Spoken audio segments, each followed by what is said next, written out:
A1 হয়েছে। Good afternoon. আজকে কি খাচ্ছি বলো তো? আজকে খাচ্ছি দই বড়া। আমার বাড়ির প্রত্যেকে দই বড়া খেতে ভালোবাসে। আমার মনে হয় না কেউ এরকম লোক আছে যে দই বড়া ভালোবাসে না।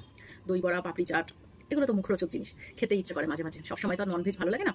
তো চলো আমার রান্নাঘরে, আজকে আমি শেখাবো দই বড়া কিভাবে করতে হয়। চলো, চলে এলাম রান্নাঘরে। এইবারে এই দেখো, আমি বিউলির ডাল নিয়েছিলাম এই 200 মতো। এটাকে আমি গতকাল সন্ধ্যেবেলায় ভিজিয়েছি, সারা রাত এরকম ভিজেছে। আর এইবারে এটা স্মুথলি পেস্ট করে নেবো। একদম স্মুথ পেস্ট করে নিয়েছি। এর মধ্যে কিছু জিনিস মেশাবো, আগে মিশিয়ে নিই। একটু আদা কুচি, একদম ফাইন চপ, আর একটু কাঁচা লঙ্কা, সেটাও কিন্তু একদম ফাইন চপ হবে। ওই বড় বড় ধাবড়া ধাবড়া কোনো কিছু দেবে না। একটু মৌরি দিলাম, আর একটু গোটা জিরে দিলাম, এই যাবে এর মধ্যে। আর দেবো পরিমাণ মতো নুন। তাহলে তোমাদের একটা টিপস দিই, এই যে মিক্সারটা ফেটাবো, পুরো এরকম এরকম ঘুরিয়ে, এরকম ঘুরিয়ে, দুদিকে এরকম ঘুরিয়ে এরকম ফেটাবো না। ক্লকওয়াইজ ফেটাবো, অ্যান্টি ক্লকওয়াইজ কিছুতেই করবো না, তাহলে কিন্তু ব্যাটারটা একদম ফ্লপি হবে না। এটা আজকে টিপস। এবার 15 থেকে 20 মিনিট আমি এটা কনস্ট্যান্ট ফেটিয়ে যাবো। 15 থেকে 20 মিনিট আমি ওটা ব্যাটারটাকে পুরো ফেটিয়ে নিয়েছি। হাত ব্যথা হয়ে গেছে আমার। এইবারে টেস্টিং এর জন্য একটা জল নেবো বোলের মধ্যে, সেখানে দেখবো যে এটা ভেসে থাকে কিনা। এই দেখো, এটা যদি এইভাবে ভেসে থাকে তাহলে জানবে তোমার ফেটানোটা একদম পারফেক্ট হয়েছে। এইবারে এপাশে আমি তেল গরম করতে দিয়েছি, এক এক করে বড়া ভেজে নেব। হাতে একটু একটু করে জল নেব, আর এইভাবে ব্যাটারটা নিয়ে ভাজতে দেবো তেলে। একদম লো ফ্লেমে ভাজা হবে। বড়াগুলোকে এইভাবে ভেজে নিয়েছি। দেখো, একবার রোদ ওঠে, একবার মেঘলা আকাশ, এই জন্যই না আমার সর্দি খুব বাজে। পুজোর সময় এরকম করে। আচ্ছা, থালার উপরে একটা টিস্যু পেপার রেখে দিয়েছি, 2টো টিস্যু পেপার রেখে দিয়েছি। এবার বড়াগুলোকে ওই টিস্যু পেপার উপরে আস্তে আস্তে তুলে নেবো। নিলাম সামান্য একটু নুন নিলাম, আর নিয়ে নেবো হিং একটু। অনেকে ভাজা মশলা দেয়, এই হিংটা দিলে না খেতে খুব সুন্দর লাগে। এইবারে আমি বড়াগুলো সব এর মধ্যে দিয়ে দেবো। বড়াগুলো খুব ভালো করে এর মধ্যে ভিজবে।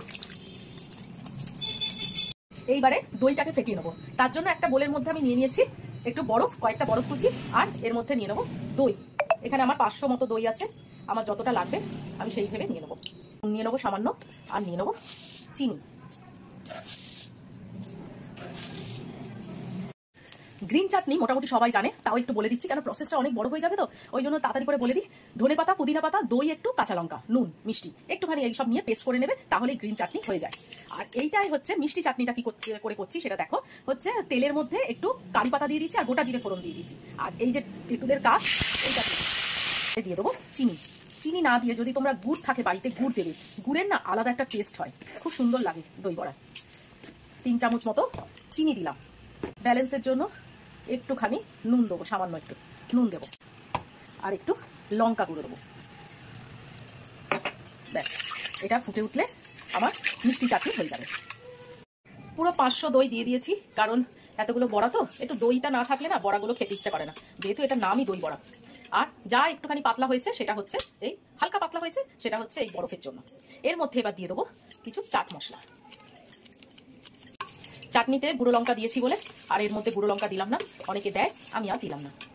এইবারে একটা বড়া নেব, নিয়ে এইরকম হালকা হাতে চিপে নেবো জলটা, যাতে মোটামুটি জলটা বেরিয়ে যায় বড়া থেকে। এই 1 পিস নিলাম, কেননা আমি সর্দি হয়েছে তো, আমি বেশি খাবো না। এই দই নিলাম, চাটনি নিয়ে নিচ্ছি। প্রথমে গ্রিন চাটনিটা নিচ্ছি।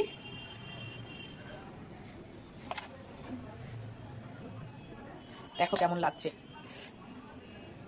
আর এই মিষ্টি চাটনি, তেঁতুলের কারি পাতা দেওয়া আছে। দই বড়া বাইরে থেকে যখন নিয়ে আসে না বড়মশাই, তখন আচ্ছা এর মধ্যে আমি দিয়ে দিচ্ছি একটু ওপর থেকে গার্নিশিংয়ের জন্য ঝুড়ি ভাজা। তখন 4 পিস নেয় 100 টাকা। আর এখানে দেখো কতগুলো বড়া হয়েছে, মন খুলে খাক সবাই। এই জন্যই বলি বাড়িতে করো, ভালো তেলে করবে এবং ভালোভাবে সবাই খেয়ে শান্তি পাবে, আর কিছু নয়। এবার চলো খেতে থাকি।